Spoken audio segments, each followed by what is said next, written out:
When patients realize that they have a suspicion of cancer, it's a very distressing time for patients and families. It's a very confusing time.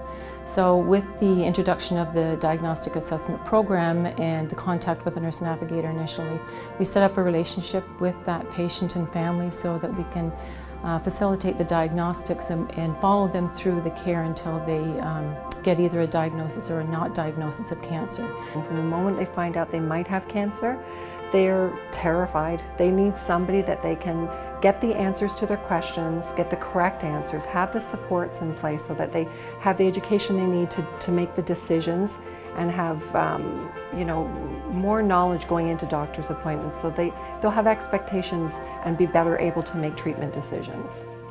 Well, she was a person who we could get in touch with. You know, sometimes you just don't have a single individual to talk to when you're going through certain procedures. Like you call a hospital and you say, okay, you can be doing this, or you go in there to emergency, you end up getting a different person the next time. But so this was like a continual of the one individual who you're dealing with, and to keep you, on track of the progress that was taking place.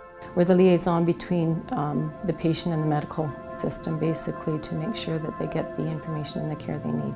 When we do the phone assessments and then you meet the person in clinic and you can see the sense of relief on their face. And they introduce you then to their family members because they realize that you're the person who's going to help them and walk them through all of the diagnostics and the end result, whether it's a diagnosis of cancer or not. To have somebody who was personally involved in the whole process with you, it was comforting to know that you can always call.